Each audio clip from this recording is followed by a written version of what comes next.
The late afternoon sun spilled golden light across the tarmac at Dallas-Fort Worth International Airport. Heat shimmered off the asphalt, rippling the air around the parked aircraft lying neatly at their gates.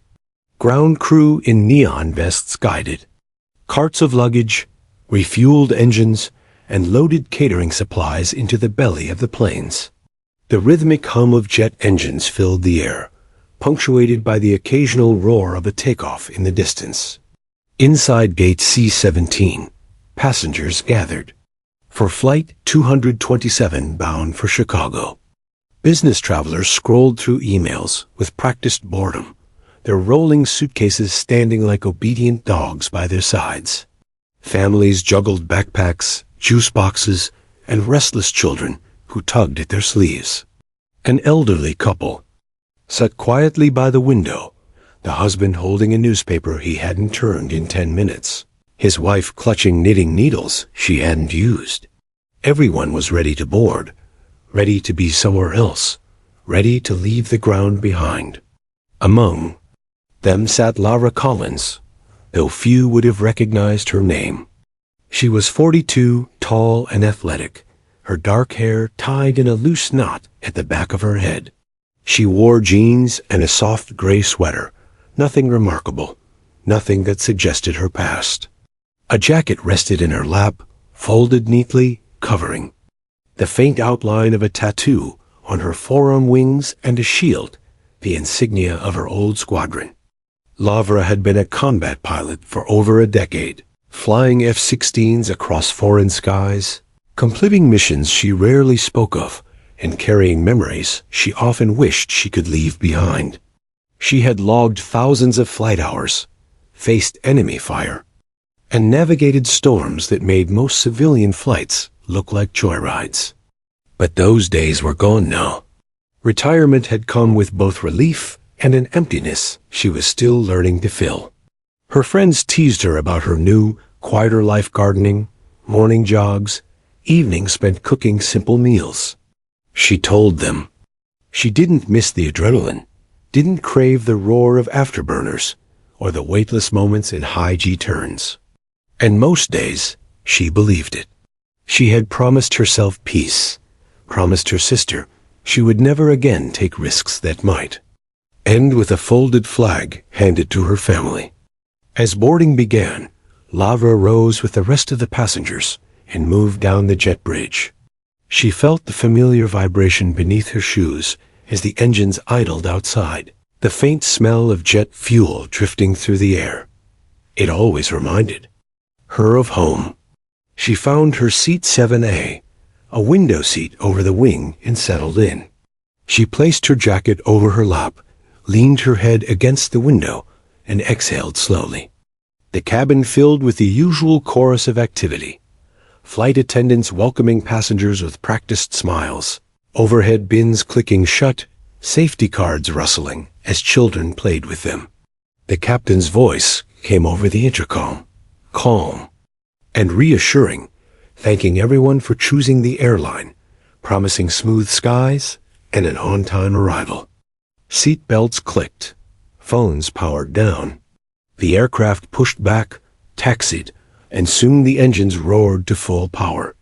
Lavra felt her body press against the seat as the jet surged forward, nose lifting, runway vanishing beneath them.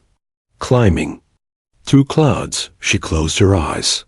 The vibrations, the angle of ascent, the hum of machinery, it all tugged at muscle memory buried deep inside her. She could still feel the stick of the F-16 in her hand, the helmet pressing against her forehead, the radio chatter in her ears. She pushed it away. This wasn't combat, wasn't a mission. It was just a commercial flight on a Friday afternoon. The aircraft leveled off.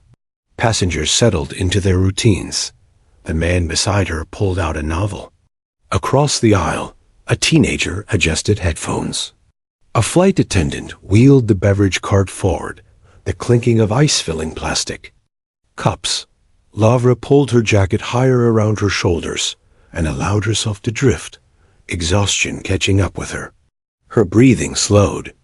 Her mind slipped into that fragile space between waking and sleep, where memory and dream blur together. She dreamed of open skies.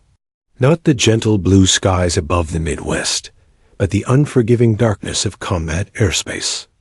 She remembered tracer fire arcing upward, glowing like angry stars. She remembered the voice of her wingman in her headset, steady even when everything else was chaos. She remembered the calm she felt even then, a calm born not of fearlessness, but of necessity. She had been trained to trust herself when every second counted. Her dream fractured as turbulence shook the aircraft. She stirred, not fully awake, lulled again by the even hum of the engines. The captain's voice came over the intercom, steady and professional, mentioning cruising altitude and estimated arrival time. Passengers barely listened. Drinks were served, seatbacks reclined, children nodded off. Peace returned. Then, in an instant, peace shattered. The aircraft jolted violently, a sharp drop that sent drinks spilling in bags tumbling from laps. Gasps erupted. A woman shrieked. The oxygen masks deployed with a loud hiss, dangling from the ceiling like ghostly faces. Laura's eyes flew. Open, her body snapping upright. Her heart raced, but her mind steadied, instinct rushing in faster than panic could take hold. The cabin filled with noise-crying children, hurried prayers, the metallic clatter of loose items bouncing in the aisle. Flight attendants struggled to calm passengers, their own fear barely hidden. The man beside Laura gripped the armrest so tightly his knuckles turned white. Lavra looked out the window. The right engine shuddered, coughing bursts of smoke. The wing vibrated in a way she didn't like. She pressed her hand against the seatback in front of her, grounding herself. This wasn't the cockpit of an F-16, but the principles were the same. Assess, adapt, act. She inhaled slowly, deeply, pushing fear aside. Then the intercom clicked again. The captain's voice returned, no longer calm, but heavy with strain. Ladies and gentlemen, this is your captain. We are experiencing a serious technical issue. If there are any licensed pilots aboard, please ring your call button immediately. The words cut through the panic like a blade. Passengers froze. Whispers spread rapidly down the rows. Did he say pilots? What's happening? Are we going down? Laura's pulse thundered in her ears. For a second, just one fleeting second, she considered staying silent. She wasn't supposed to be here, not in this role, not anymore. She wasn't responsible. She had earned the right to rest. But then she saw them, the mother clutching her baby, eyes wide with terror. The elderly couple holding hands, whispering prayers. The teenager pulling at his mask, tears streaming down his face. In that instant, she knew. Retirement didn't erase who she was. Combat may have ended, but duty never did. Lavra exhaled, steadying her breath. Slowly, deliberately, she reached up and pressed her call button. The soft chime rang. A flight attendant appeared almost instantly, eyes wide with hope. Lavra looked at her, voice calm, clear, unshakable. "I'm a pilot," she said. The cabin had never felt so heavy with silence. Dozens of oxygen masks dangled uselessly as passengers struggled to steady their breath. The captain's words hung in the air, sharp and unbelievable. "If there are any licensed pilots aboard, please ring your call button immediately." It was the kind of sentence no traveler ever expected to hear something out of a film, not real life. People exchanged wide-eyed glances, faces pale and tense. Mothers pulled children close. Businessmen abandoned their laptops mid-sentence. And prayers began to murmur under the drone of the troubled engines. Lavra Collins sat upright now in seat 7A, fully awake, her senses sharpening with every second. Her fingers still hovered near the call button, though she had already pressed. She felt the echo of that small decision radiate outward, heavier than anything she had done since leaving the Air Force. A flight attendant appeared quickly, her composure cracked by desperation. She leaned down, whispering urgently so passengers around them would not hear. "You're the pilot?" Lavra nodded once. "Former Air Force. F-16s. 10 years. The flight attendant blinked in disbelief. She had expected perhaps a hobbyist pilot, someone who'd taken a handful of lessons in a Cessna, not this. Her hand trembled as she reached for Laura's arm. "Come with me, now." As Lavra rose, passengers turned to watch. Fear shifted across their faces, reshaped into a fragile thread of hope. For the first time since the crisis began, there was a lifeline.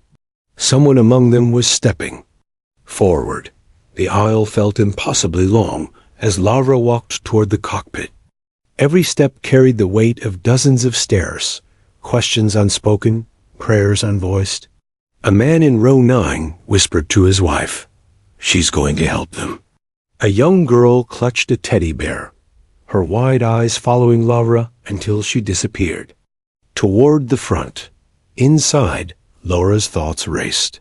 It had been years since she last sat in a cockpit, years since she wore her helmet and flight suit. Yet she could feel her body already responding, muscles recalling movements she hadn't practiced in ages. She remembered her first solo flight as a cadet, the rush of adrenaline when she realized she was in command. She remembered the combat missions where hesitation had meant death. The cabin around her hummed with panic. People whispered, some weeping openly. Yet, amid the chaos, she felt something familiar returning. Her chest tightened, but not froze. Fear. It was the old sensation of stepping into the unknown, with nothing but training and instinct to guide her. The flight attendant pushed through the narrow galley, then stopped before the locked cockpit door. She lifted the interphone, speaking quietly into it. A muffled exchange followed, urgent words too low for Laura to hear. The door clicked, then opened just wide enough for them to slip inside. The cockpit was stifling, the air acrid with the faint sting of overheated electronics. Alarms chirped and blared, lights blinking erratically across the panels. Smoke curled faintly from a vent, dissipating into the cramped space. The first officer slumped unconscious in his seat, oxygen mask dangling loosely at his side. The captain, his shirt damp with sweat, wrestled with the controls, his jaw clenched tight. His eyes snapped to Laura as she entered. "You're the pilot?" His tone carried both hope and disbelief. "Yes," Laura said crisply. "Combat pilot, thousands of hours." For a fraction of a second, his face softened with relief. He nodded toward the empty seat beside him. "Sit, we need hands." Lavra slid into the right seat, pulling the harness over her shoulders, adjusting quickly as though she had never left. Her hands rested on the controls, testing their responsiveness. The aircraft shuddered under her touch, sluggish but alive. She felt the weight of it heavier than any fighter jet she had ever flown, but governed by the same laws of physics. The same demand for precision. The captain spoke quickly. "We lost partial hydraulic pressure. Right engine's unstable. I can't keep her level on my own." Lavra scanned the instruments. Screens flickered, readings fluctuating wildly. Training surged backscan, interpret, prioritize. She spoke without hesitation. "Stabilize altitude first. We can't descend uncontrolled." The captain followed her lead, his movements steadier now with a partner at his side. Together, they corrected the aircraft's pitch, reducing the AC. Violent shudder to something survivable. "Passengers?" Lavra asked, keeping her voice low. "Terrified," he admitted. "But alive." Lavra nodded once, satisfied. She adjusted the trim, feeling the aircraft respond, however reluctantly. It wasn't much, but it was enough for now. In the cabin, passengers felt the difference immediately. The wild jolt softened, replaced by a steadier, if uneasy, flight path. People still clutched their armrests, but whispers of hope began to replace the sobs. "Someone's in there helping," a man said aloud. "They're getting control." Back in the cockpit, Laura's mind raced through possibilities. The first officer was still unconscious, oxygen mask useless at his side. She checked his pulse quickly, confirming he was breathing, then focused back on the controls. This wasn't a two-person job anymore. It was hers and the captain's alone. The radio crackled with the distant voice of air traffic control. "Flight 227, do you copy?" The captain pressed the switch, his voice strained. "Flight 227 copy. Severe hydraulic failure. First officer incapacitated. Requesting immediate vectors for emergency landing." There was a pause, then the calm, precise voice of the controller. "Flight 227, roger. Stand by. Diverting traffic. You're cleared priority inbound to Chicago O'Hare." Lavra absorbed the information silently, eyes fixed on the instruments. Chicago. It wasn't far, but every mile felt like an eternity in their crippled state. She leaned closer to the captain, her tone steady. "We'll get them down. But we'll do it my way." The captain studied her for a moment, then nodded. Something in her voice firm, unyielding commanded trust. He had never flown with her before, yet in that instant, he believed she could deliver them home. Laura's gaze hardened, hands tightening on the controls. She had stepped out of the shadows of retirement and back into the fire. This wasn't a mission she had chosen, but it was one she was built for. And as the plane rumbled unsteadily toward its uncertain future, Laura knew one thing for certain. She would not let them fall. The cockpit door clicked shut behind Laura with a heavy finality, cutting her off from the frightened murmur of the passengers. Inside, the air was thick, stale oxygen mixed with the faint, acrid tang of overheated circuitry. It was warmer here than in the cabin, close quarters lit by a kaleidoscope of blinking warnings and flickering screens. For anyone else, it would feel suffocating. For Laura Collins, it felt strangely familiar, like stepping back into a place she thought she'd left forever. The first officer slumped unconscious in his seat, strapped in but useless, his head tilted against the headrest. His chest rose and fell shallowly, his mask swinging against his cheek. Lavra spared a glance, but pushed the concern aside. Medical attention could wait. Right now, keeping this jet in the air mattered more than anything. The captain's eyes darted between the instruments and her face. He was mid-50s, salt and pepper hair, plastered with sweat, his knuckles white around the yoke. He looked exhausted, but when he saw Laura slide into the co-pilot's chair with practiced ease, his shoulders eased a fraction. "You said combat. Pilot?" His voice was tight, a mixture of disbelief and relief. "F-16s, 10 years, thousands of hours." She tightened the harness across her chest, pulled the headset down, and grabbed the yoke. Her hands were steady, though her pulse thundered in her ears. The captain exhaled heavily, as if her presence had given him permission to breathe. Thank God. Her eyes swept the instrument panel. Half the displays flickered, their data unreliable. The right engine gauges spasmed, fuel readings danced like broken compasses.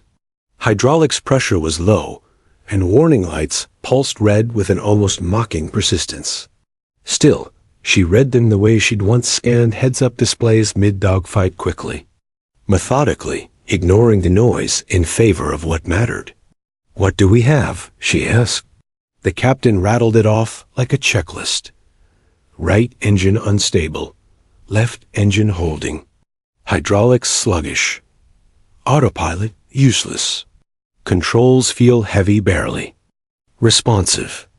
"I've been fighting to keep her level," Lavra nodded. "We fly manual. Forget autopilot. First step is stabilizing pitch and altitude. Together, they eased the jet into a more controlled state. The violent jolts softened into a steady tremor. It wasn't perfect, but it was livable. From the corner of her eye, Laura saw the captain studying her. He had spent decades flying commercial routes, trained for emergencies, but not for combat improvisation. There was something in Laura's tone, in the way her fingers never hesitated on the controls, that made him trust her instinctively. "You've done this before," he said quietly, almost in awe. Lavra gave a small, grim smile. "Not this exact plane, but emergencies? More than I'd like to count." She remembered one in particular, Afghanistan. A mission gone wrong, her jet riddled, with fire from the ground. She had lost hydraulics then too, limping back to base with nothing but grit and instinct. She hadn't thought about that flight in years, but now every detail returned with vivid clarity. Back then, one mistake would have cost her life. Tonight, a mistake would cost over 100 lives. The radio crackled, air traffic control checking in. The captain answered quickly, confirming their emergency status. Lavra ignored the background chatter, focusing instead on the physical feel of the yoke beneath her hands. It vibrated unevenly, the right side dragging stubbornly. She adjusted trim, compensating for the imbalance. Slowly, the nose steadied. The captain glanced at her again. "You've got it?" "I've got it," she said firmly. That single phrase, the one every pilot knows, shifted the atmosphere in the cockpit. For the first time since the crisis began, the captain released just a little of the burden he'd been carrying alone. His shoulders relaxed, his breathing steadied. Lavra leaned forward, eyes narrowing at the instrument cluster. "Okay, here's the situation. We've got one good engine and partial hydraulics. That's all we need? I've flown worse." "Worse?" he asked skeptically, wiping sweat from his brow. She didn't elaborate. The memories weren't for him. They were for her. Images of tracer fire, failing systems, split-second decisions. She'd been here before, and she'd survived. A sudden lurch shook the jet, pulling her back to the present. The right engine sputtered loudly, coughing smoke visible through her side window. The smell of burning oil seeped faintly into the cockpit. Lavra tightened her grip, steadying the nose. "Engine 2 won't last," she muttered. The captain grimaced. "Can we make O'Hare on one?" Laura's eyes flicked to the left engine gauges. The numbers were holding. Not strong, but steady. She thought fast, calculations running silently in her head: altitude, distance, fuel consumption. She nodded. "We can. But no more mistakes." Her words were more than a statement. They were a command to herself. For a moment, silence filled the cockpit, except for the shrill alarms. Outside the windows, the sky stretched dark and endless, the city lights of the Midwest faintly glowing in the distance below. In the cabin behind them, terrified passengers sat in tense stillness, unaware of the details, but aware of the stakes. Laura adjusted the headset, her voice crisp. "Flight attendants should keep everyone calm. They'll need to brace later. We'll give them time to prepare." The captain nodded. "I'll let them know." He toggled the interphone, giving instructions with as much calm authority as he could muster. Lavra listened with half an ear, her mind locked on the aircraft. Every vibration, every groan of stressed metal, every flicker of the gauges, she catalogued them all. The jet was wounded, but not broken. When the captain finished, he leaned back slightly. His hands shook faintly on the throttle. He glanced at Laura again, his voice quieter. "Who are you, really?" She kept her eyes on the horizon, her tone steady. "Someone who's not going to let this plane go down." The answer silenced. Him. Inside, though, Lavra felt a storm brewing. She had sworn never to step into this role again. She had walked away from the life where every second could mean death. But fate had pulled her back. And as much as she wanted to resent it, a part of her felt alive again, sharper and stronger than in the years of quiet she had built for herself. The irony struck her. She had boarded this flight as a tired, retired pilot, hoping for a nap. Now she was the difference between survival and catastrophe. She steadied her breathing, eyes fixed on the horizon. There would be time for reflection later if they made it. For now, there was only the mission. And Lavra Collins had never failed. A mission. The cockpit was a cacophony of alarms and flashing lights, each demanding attention, each screaming emergency. For an untrained eye, it was chaos information overload. For Lavra Collins, it was a puzzle. She leaned forward, scanning dials, gauges, and warning lights with quick, precise sweeps. Years of training in fighter jets had drilled her mind to filter out the noise, focus on the essentials, and ignore everything that wasn't life or death. The right engine still sputtered, coughing black smoke visible through her side window. Its vibration rippled down the length of the fuselage, rattling cups, trays, and nerves. The hydraulics gauge dipped into the red, then stabilized just above. Failure. The controls felt sluggish, as though she were steering through wet cement. Beside her, the captain was sweating heavily, his hands trembling faintly on the throttle. He wasn't incompetent, far from it. But commercial pilots were trained for predictable emergencies, procedures that followed scripts. What they were facing now was unscripted chaos, closer to combat improvisation than to any simulator drill. Laura's voice cut through the alarms. Calm, crisp, uncheckable. We need to prioritize. Altitude stability first. Then we deal with descent strategy. The captain nodded quickly, almost grateful for the command in her tone. Stabilizers are heavy.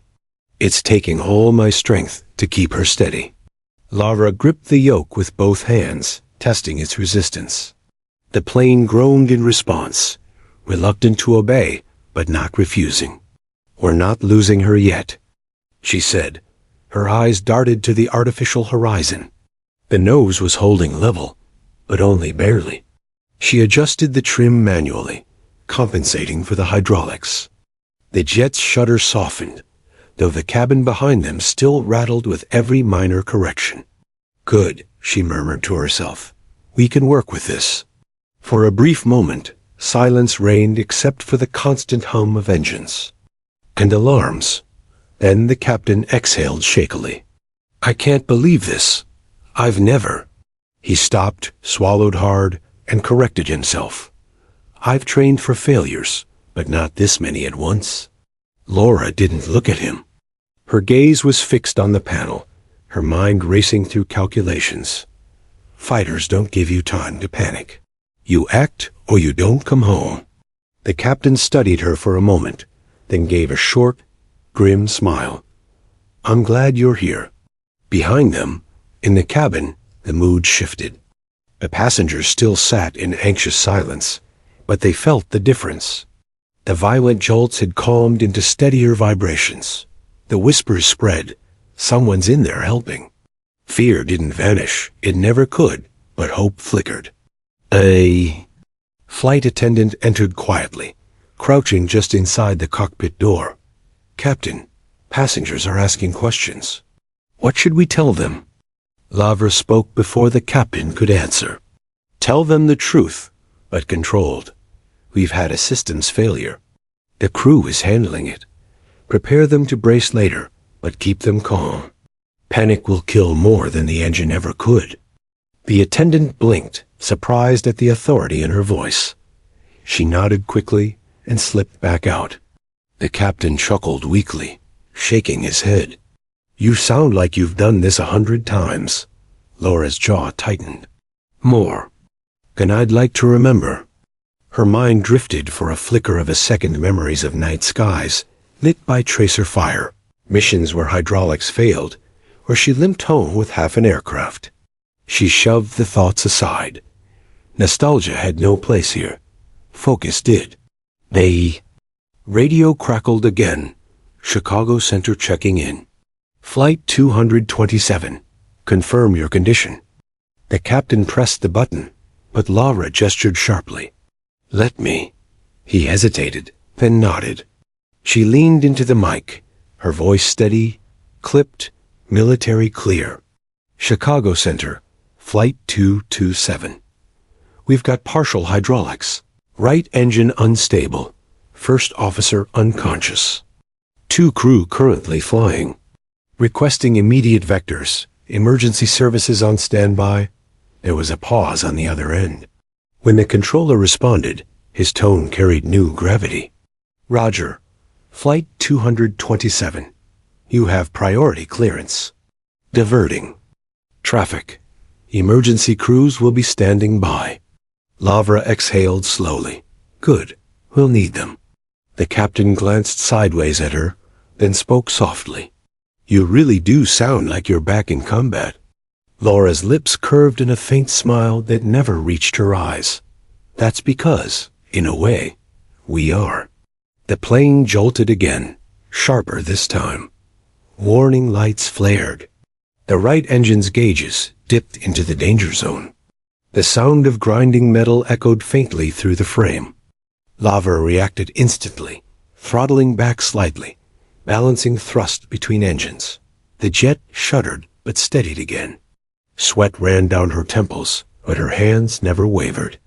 We've got one good engine, she said flatly. That's enough to land. But if the hydraulics give out... She didn't finish the sentence. She didn't need to. The captain swallowed hard. What's our play? Lavra thought quickly, her brain processing a dozen variables at once altitude. Speed, runway length, wind direction, system failures. We treat it like a combat emergency. Keep her steady. Line her up. And if the gear doesn't deploy, we belly her down. The captain's eyes widened. A belly landing in a 737? That's possible, Laura cut in sharply. Not ideal, but possible and survivable. Silence stretched between them, broken only by alarms. Then the captain nodded slowly. Okay, we'll do it your way. That was the moment. The cockpit changed. He was no longer just the captain, and she no longer just a passenger. They were a crew, a team, bound by survival. Lavra allowed herself one brief glance at the unconscious first officer. Sorry, buddy, we'll bring you home too. The radio crackled again, giving them vectors. Lavra repeated the instructions back with military precision, her voice unwavering. Every word steadied the captain. Every command filled the air with quiet authority. As the city of Chicago grew closer, the runway lights still distant specks in the night, Lavra felt something stir deep inside her. It wasn't fear. It wasn't even adrenaline. It was clarity, the same clarity she had felt in combat. When everything slowed down, when survival depended on being sharper than the chaos around her. She glanced at the captain. His hands shook less now. His breathing steadied. He trusted her. The passengers behind them unknowingly trusted her. And in that moment, Lavra accepted what fate had thrown at her.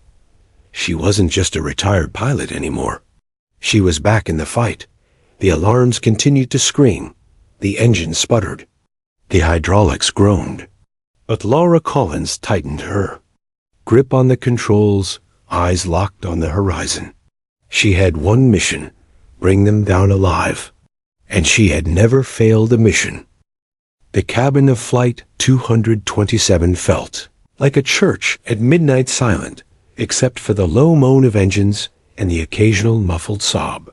People sat frozen in their seats, clutching armrests, praying silently, holding loved ones close. The oxygen masks dangled uselessly now, reminders of the chaos that had unfolded minutes earlier. Yet amid the fear, something new began to spread. Whispers of hope. A man in row 14 leaned toward his neighbor. I heard. There's a combat pilot in there with the captain. She's flying with him now. The neighbor, pale and sweating, blinked in disbelief. "You're serious?" She got up from the front seat 7A. Flight attendant took her straight to the cockpit. The whisper traveled like a current, passing from row to row. "There's a fighter pilot on board. She's helping. They've got a real pilot up there." It wasn't the whole truth. The captain was still very much in command, but it didn't matter. The story was enough to shift the air. People sat a little straighter. Hands loosened from armrests. Hope flickered, fragile but growing. In 7A, where Lavra Collins had once been, a little girl sat with her teddy bear pressed to her chest. Her mother smoothed the girl's hair, whispering, "She's saving us right now, honey. She's making sure we get home." The girl stared at the empty seat, her eyes wide with awe, as though Lavra were some kind of guardian angel. Inside the cockpit, Lavra had no time to think about the whispers or the passengers clinging to hope. She was locked in battle with the machine itself. Her eyes scanned the instruments in rapid sequence, noting the instability of the right engine, the sluggish hydraulics, the unreliable gauges. Every flicker, every vibration mattered. "Fuel's dropping faster than I'd like," the captain muttered, glancing at the readout. Lavra nodded sharply. "Right engine's bleeding efficiency. We throttle back, lean on the left. It'll hold." The captain adjusted, following her instructions without hesitation now. The skepticism he'd first felt had vanished. Lavra had proven herself not in titles or background, but in action clear, decisive, confident. Her mind moved like a chessboard. She thought in scenarios, each branching into a dozen outcomes. What if the right engine flames out completely? What if hydraulics fail before descent? What if the landing gear refuses to deploy? She played through each one, rehearsing solutions in her mind. She had learned in combat that the best way to survive was to live in the future, anticipating failures before they struck. The cockpit shook again as turbulence rippled across the aircraft. Alarms blared, one after another, demanding attention. Lavra ignored the ones that didn't matter. Altitude steady. Airspeeds acceptable. Ignore the fuel warning, we've got enough for Chicago. The captain gave a humorless chuckle. "You're calmer than I am." Laura's jaw tightened. "I don't have the luxury of panic." For a moment, silence hung between them. Then, more softly, she added, "I've been here before. Different sky, different stakes, but the same fight." The captain glanced at her. There was something in her voice, something that carried the weight of past battles, past victories, and past scars. He didn't press her for details. He didn't need them. What mattered was the present. She was here, and she was saving them. Behind them, in the cabin, a passenger finally stood. A middle-aged man, trembling but determined, raised his voice. "Listen, everyone, we've got to stay calm. There's a combat pilot flying with the captain. She knows what she's doing. If we panic, it'll make it worse." Dozens of heads turned toward him. For a moment, no one spoke. Then another voice called out, "She's one of us. She was just sitting here like us, and she stood up. That means something." The murmur of agreement spread. Some passengers nodded, others whispered encouragement to children, others simply breathed a little easier. The collective fear didn't vanish, but it shifted into something more bearable. At the back of the plane, a flight attendant braced herself against the galley wall. She closed her eyes for a second, letting the passengers' whispers wash over. Her, they believe in her, she thought. We just have to hold together. In the cockpit, Laura's concentration never wavered. Her fingers moved across switches, dials, and levers with practiced efficiency. Right engine still unstable. If it flames out, we treat it as dead weight. I'll keep her balanced on the left. The captain swallowed hard. You've flown one-engine landings before? Laura's eyes narrowed. Combat doesn't give you perfect conditions. You learn to fight with what's left. The words hit him with quiet force. He realized then what kind of person sat beside him, not just a pilot, but someone who had faced death before and refused to bow to it. The plane jolted violently again, smoke briefly curling past Laura's window. Passengers screamed in the cabin, fear surging like a wave. But then the vibrations steadied. Laura's voice crackled over the intercom, calm and steady. "Ladies and gentlemen, this is Laura Collins. I'm assisting the captain. We're experiencing technical issues, but we're in control. Stay calm, listen to the flight attendants, and prepare to follow their instructions." Her voice carried through the cabin like a lifeline. Passengers froze, listening. She didn't sound uncertain. She didn't sound afraid. She sounded like someone who had walked into fire before and walked back out again. In 7A, the little girl whispered to her mother, "She sounds like a superhero." Laura clicked the intercom off, returning her focus to the instruments. She didn't allow herself to think about how many lives hung on her words, on her hands, on her decisions. She thought only about the next correction, the next adjustment, the next second of survival. The captain exhaled slowly, wiping sweat from his brow. "They believe in you now," Laura's jaw set. "Then I can't let them down." The radio crackled. Chicago approach coming online again. "Flight 227, you're cleared for emergency. Priority landing at O'Hare. Emergency crews are standing by." Laura acknowledged with steady clarity. Then she turned to the captain. "This is where it gets hard. The gear may not deploy. If it doesn't, we belly land." He stared at her, fear flickering in his eyes. "And if the hydraulics give out before then?" Laura's expression hardened. "Then we improvise." Her tone left no room for argument. Behind them, the passengers braced as turbulence rocked the plane again. Fear was still there, but so was something else, faith in the stranger from 7A who had stepped forward when no one else could. And in the cockpit, Laura Collins kept her hands steady, her mind sharper than it had been years. Every second brought them closer to Chicago. Every second brought them closer to a landing. That would decide everything. And failure, she reminded herself, was not an option. The city lights of Chicago shimmered like scattered jewels on the horizon, beautiful yet terrifying. For the passengers of Flight 227, those lights were salvation. For Laura Collins, they were also a countdown clock. Every mile closer meant less time to prepare, less room for error, and no second chances. Flight 227. You are cleared for emergency landing on runway 32L. The voice of air traffic control echoed in her headset. Calm, professional, detached. They didn't see the trembling passengers, the smoke-stained cabin, the broken plane that carried 184 fragile lives. Laura adjusted her grip on the yoke. "Copy. Cleared for 32L, she replied. Her voice was steady, her tone clipped, betraying none of the storm inside her. Beside her, the captain's hands trembled slightly on the controls. He tried to mask it, but Laura noticed. "Breathe," she told him firmly. "Stay sharp, we're not done yet." He nodded quickly, pulling himself together. She was leading now, and he knew it.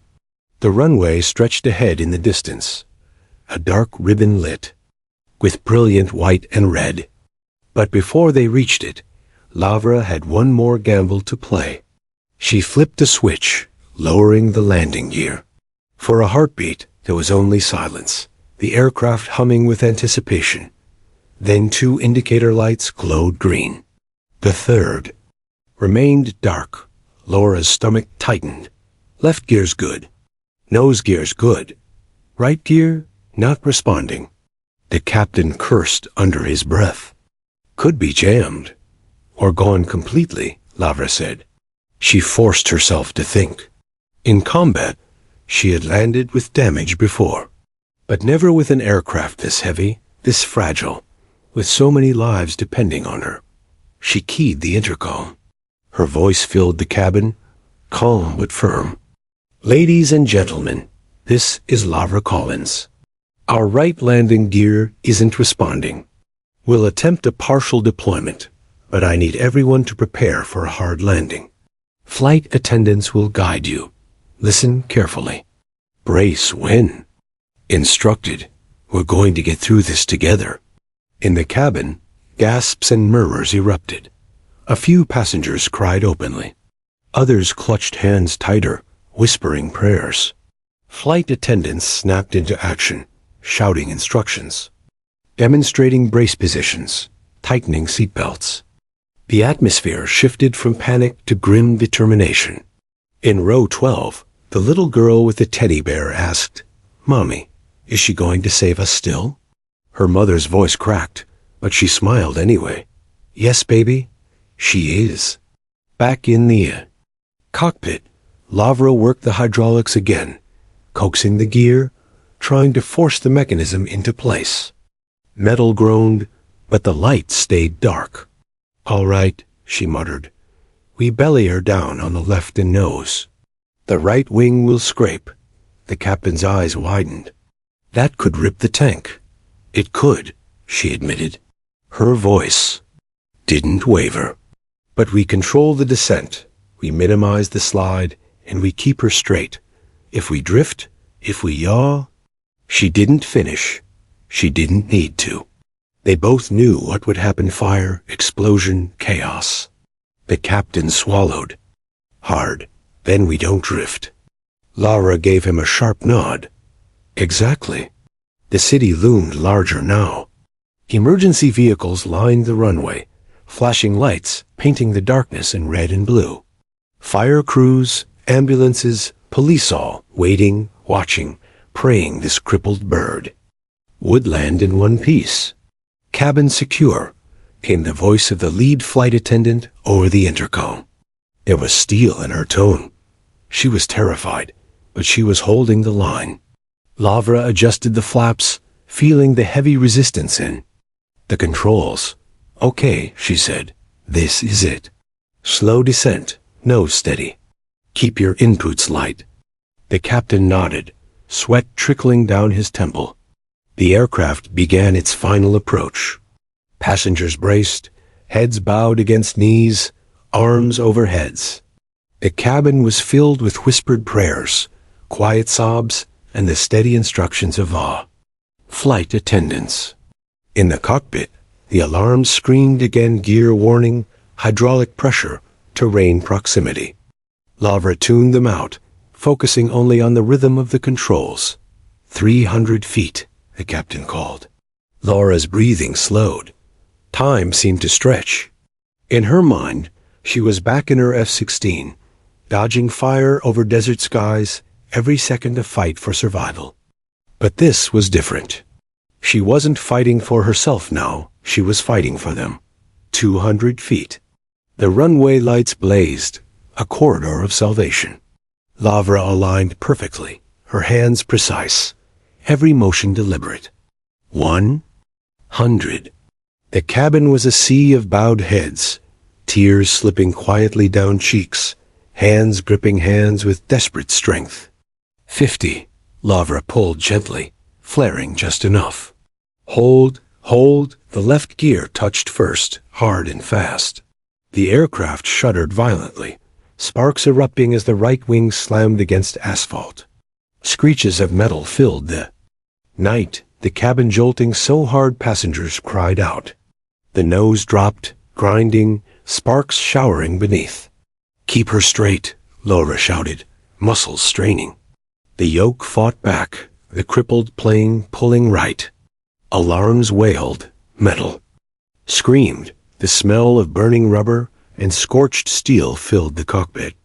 She held fast, every muscle burning, forcing the beast to obey. For a terrifying moment, the aircraft began to yaw right, drifting toward collapse. Lavra growled through clenched teeth, shoving the yoke left, countering with all her strength. "Not today," she hissed. The jet screeched and shook, sparks flying in a blazing trail behind it. Fire licked at the wingtip, small but growing. The emergency crews surged forward, but the plane still skidded, grinding across the runway like a wounded animal. "Come on," Lavra whispered. "Come on." Then, with a final groan, the aircraft slowed. The screeching softened. The fire dimmed under the spray of foam from fire trucks. The slide slowed until the plane stopped completely, shuddering into silence. For 1 second, there was nothing. No alarms, no screams. No sound but the ticking of cooling metal. Then the cabin erupted in cheers, sobs, and applause. Passengers wept openly, clinging to one another. Flight attendants shouted orders again, opening emergency exits, inflating slides. The smell of smoke filled the cabin, but people moved quickly, orderly, alive because of her. Lavra slumped back in her seat, muscles trembling, hands still gripping the yoke, so tightly her knuckles were white. The captain turned, staring at her with wide, disbelieving eyes. "You just landed a crippled 737 on one engine, with one gear down," he whispered. His voice was thick with awe. "You saved them." Laura's chest heaved. She wanted to collapse. She wanted to disappear. But she forced herself to stand, her legs shaking as she followed the captain out of the cockpit. In the cabin, passengers were filing out, some pausing to touch her arm, whispering, "Thank you, thank you." Others simply looked at her, tears streaming down their faces, gratitude unspoken but undeniable. In row 12, the little girl clutched her teddy bear and whispered, "Mommy, she really is a superhero." Laura's eyes softened. She gave the girl a small, tired smile before turning back to guide more passengers toward the slides. Her hands were shaking, her body screaming with exhaustion, but she didn't stop. Not until every single soul was off that plane. And as she stepped out onto the tarmac, smoke curling into the night sky, sirens wailing, and survivors embracing one another, Laura Collins finally allowed herself to breathe. The plane was broken. The night was scarred. But they were alive. And that was enough. The night air hit Laura like a wave of cold reality. She stepped off the emergency slide onto the tarmac, her knees buckling for a moment before she caught herself. Around her, red and blue lights strobed in the darkness, reflecting off the silver body of the crippled jet that sat wounded on the runway. Its right wing still smoldered under the relentless spray of fire trucks, smoke curling into the black sky. Survivors scattered across the floodlit ground, some weeping openly, others standing in stunned silence, clutching children or bags, unable to believe they were alive.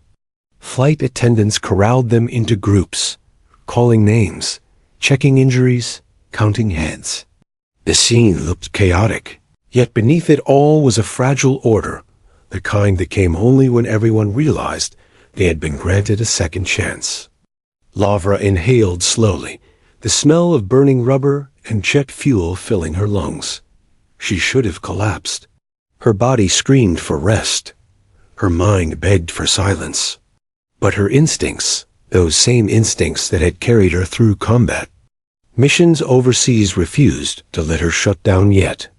She scanned the scene automatically, searching for movement, danger, anything left undone. "Ma'am?" A paramedic appeared at her side, his hands reaching gently for her arm. "You need to come with me. You're shaking pretty badly." "I'm fine," Lavra replied automatically. Her voice was hoarse, barely carrying over the din of sirens. The medic gave her a pointed look. "With respect, you don't look fine." She almost argued, but before she could, a cheer rose from the survivors gathered nearby. It started as a small ripple, just a few claps, a few voices, but it swelled quickly into a thunderous roar. Passengers were clapping, cheering, shouting her name. "She saved us," someone cried. Another voice echoed, "The pilot from 7A." Lavra froze, stunned. They weren't cheering for the captain, or the crew, or even for themselves. They were cheering for her. Her throat tightened. She hadn't done it for applause. She hadn't thought of recognition, only survival. But seeing their faces tear-streaked, alive, grateful brought a swell of emotion she hadn't let herself feel until now. For the first time since the crisis began, her eyes burned with tears. A young mother approached, the little girl with the teddy bear clinging to her hand. The mother's voice trembled. "You don't know us, but you gave my daughter her future back. How do you thank someone for that?" Lavra crouched slowly, her legs heavy as lead, until she was eye level with the child. The girl hugged her teddy bear tighter and whispered, "I knew you'd save us." Lavra smiled faintly, tears slipping free despite herself. "I'm glad I didn't let you down." The mother hugged her suddenly tightly, before stepping back with a whispered, "God bless you." More passengers followed, some shaking her hand, others embracing her, many too overwhelmed to speak. Every single one of them carried the same look, disbelief and gratitude. The paramedic tried again, guiding her gently away. "Come on, Hero, let's at least check your vitals." Hero.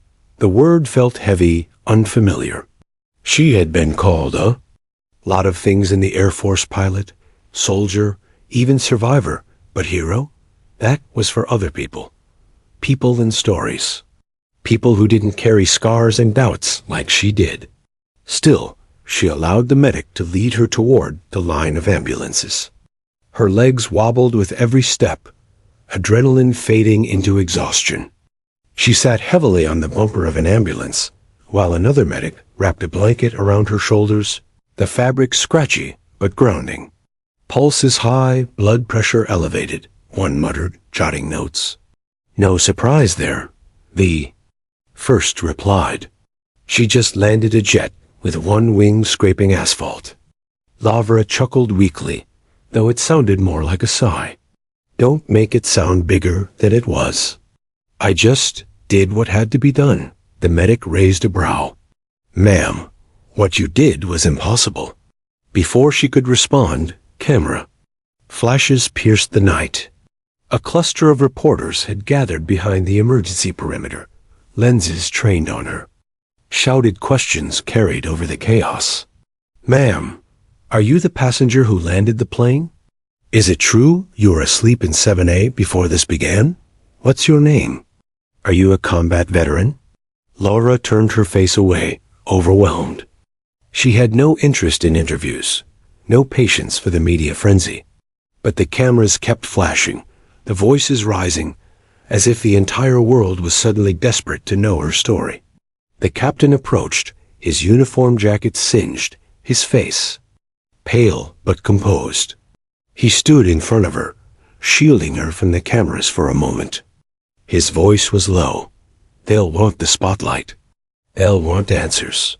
But none of this happens without you. You saved me too." She shook her head. "It was your plane. You just saved 184 lives." He cut in firmly. "Don't diminish it." Lavra looked down, silent. His words felt like both a burden and a gift. Emergency personnel began guiding passengers toward buses that would take them to the terminal. Some resisted, lingering near Lavra, waving or shouting their thanks again. She lifted a hand weakly, acknowledging them, though her strength was nearly gone. By the time she was finally allowed to board one of the shuttles, her body felt as if it weighed twice its normal mass. She slid into a seat by the window, staring out at the crippled jet. Foam still clung to the asphalt, firefighters moving methodically around it, but the danger had passed. She exhaled for what felt like the first time in hours. The crisis was over, but in her chest, a storm still raged. She thought of the passengers' faces, the little girl's trust, the mother's hug, the cheers the gratitude, the word hero that kept echoing in her mind. And for the first time since she left the military, Lavra Collins felt something she hadn't in years. Purpose. The bus jolted into motion, carrying survivors toward safety, toward the rest of their lives. Lavra sat back, eyes heavy, mind whirling. She didn't know what awaited her at the terminal, or in the days to come. But she knew one thing for certain. Her life had just changed forever. The terminal buzzed with activity. Reporters, cameras, and airport officials swirled around, a chaotic tide of questions, flashing lights, and murmurs. Survivors of Flight 227 moved through the halls, wrapped in blankets, clutching luggage, and loved ones. Many glanced back, searching the crowd, looking for the woman who had turned a nightmare into a miracle. Lavra Collins stepped through the sliding doors, her tall frame clad in a simple jacket and jeans, hair still damp from the sweat of the cockpit. She moved cautiously, weighed down not by fatigue alone, but by the gravity of what she had done. Every step felt surreal, as if she were walking through someone else's story. Then she heard its shouts of gratitude. "Thank you. You saved us. She's a hero." Her chest tightened, and she slowed. Faces of survivors appeared. In the crowd, eyes bright with tears, some gripping small children, others leaning on loved ones for support. They reached toward her, not physically, but in spirit, offering thanks that no words could fully express. A man in his 50s, still trembling from the ordeal, stepped forward. "Ma'am, I don't even know your name, but you brought us back. Every single one of us owes you everything." Laura's throat tightened. I didn't do it for thanks," she said softly, voice breaking. "I just did what I had to." He smiled through tears. "We know. That's why it matters even more." Reporters surged closer, microphones thrust forward. Cameras clicked, capturing every moment. Questions came in rapid succession. Were you really asleep before the emergency? How did you find the courage to step forward? Do you consider yourself a hero? Lavra paused, letting the microphones hover. She glanced around at the crowd of survivors, then back at the flashing lights. She inhaled, steadying herself. "I'm not a hero," she said, voice low but clear. "I'm a pilot. I did what I was trained to do. These people, everyone on that plane, they survived because we worked together. That's the real courage." The room fell silent for a heartbeat, then erupted in applause. Survivors cheered again, and even reporters lowered their microphones, sensing the authenticity in her words. Airport officials approached, clipboard in hand, their expressions a mix of admiration and formality. "Miss Collins, on behalf of the city and the airline, we want to officially thank you for your bravery. Your actions saved lives tonight. There will be recognition for this awards, press coverage, the works, but for now, we just want you to know how deeply grateful we are." Lavra nodded, shoulders slumping slightly. She had imagined this moment in different ways over the year's honors. Medals, ceremonies, but none of that mattered now. The only thing that mattered was that the people she had flown with were alive. One of the survivors, a young mother, held her daughter close and approached Lavra once more. "She keeps asking about you," the woman said, voice trembling. "Your bravery. It changed everything for her, for all of us." Lavra smiled, faintly at the little girl, who shyly waved. "I'm glad," she whispered. "Now you have to promise to be brave too. Life isn't easy, but you have each other, and you have courage inside you." A reporter stepped forward, pressing a microphone against her chest. "Miss Collins, can you tell us what went through your mind when you were called to the cockpit?" Laura's eyes darkened slightly, reflecting the hours of tension, the fear, and the focus it had taken to keep the plane steady. There wasn't time to think, she admitted. Every second mattered. "My job was to act, and that's exactly what I did." I relied on training, instinct, and the crew around me. And in the end, it worked because everyone on that plane wanted to survive. The camera flashes intensified as she spoke. Every word, every pause, carried the weight of her experience. She could feel the magnitude of the story she had become a part of, not just for Chicago, not just for the airline, but for everyone watching, imagining themselves in that moment of terror and hope. She stepped away from the throng, finding a quieter corner of the terminal. Her body ached, her muscles screamed from adrenaline and exhaustion, but her mind was still alert. She allowed herself to finally reflect on what had happened, the terror of losing control, the pulse-pounding responsibility of every life aboard, and the sharp clarity that had guided her through the chaos.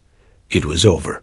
And yet, the world had changed. Moments later, airline officials guided her toward a small gathering, a makeshift ceremony at the airport.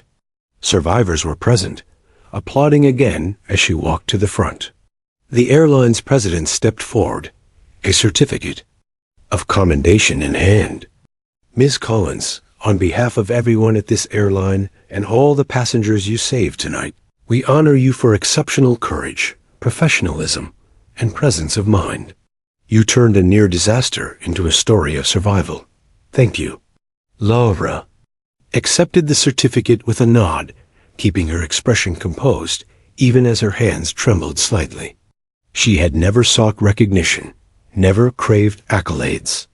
But now, standing there, hearing the applause, seeing the tears of relief and gratitude, she allowed herself a moment to feel pride. Not for herself, but for the lives that had been preserved. Afterward, the reporters and survivors mingled, asking questions, shaking hands, offering thanks. Every interaction reminded Laura of the human impact of her actions. Names, faces, small stories of fear, hope, and survival. Each one left an imprint she would never forget.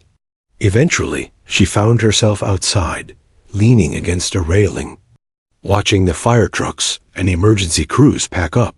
The jet that had caused so much fear earlier was now quiet, inert, and harmless. It had served its purpose, and through her hands, it had delivered everyone alive. A journalist approached one final time, microphone poised. "Miss Collins, what's next for you?" She looked out at the tarmac, lights reflecting in her eyes. "I don't know," she admitted honestly. "I've spent years walking away. From flying, from danger, from responsibility. But tonight reminded me, sometimes you can't walk away. And sometimes, when the world calls, you answer. That's all I know for certain." The reporter nodded, scribbling quickly. Cameras clicked one last time. Laura took a deep breath, letting the noise fade. She felt the weight of the day lift slowly, leaving behind a quiet satisfaction. She had faced terror and survived, not just for herself, but for hundreds of others. She had stepped forward when the moment demanded it, and she had acted decisively. And now, as the night air cooled her sweat-soaked skin and the city lights twinkled in the distance, she finally allowed herself to feel something she hadn't felt in years, a deep, unshakable sense of purpose and peace. She had saved lives. She had acted with courage, and she had done exactly what she was meant to do. For the first time in a long time, Laura Collins smiled not because of recognition, not because of applause, but because she knew she had faced chaos, fear, and uncertainty, and emerged on the other side with her humanity intact. The world had witnessed her bravery. The passengers had survived. And Laura, once a retired pilot quietly living her life, had become a hero in ways she had never imagined. The night settled around her. Chicago's skyline shimmered, the air still humming with the distant wail of sirens. And Laura Collins, the woman who had been asleep in 7A, finally allowed herself to rest, knowing she had truly made a difference.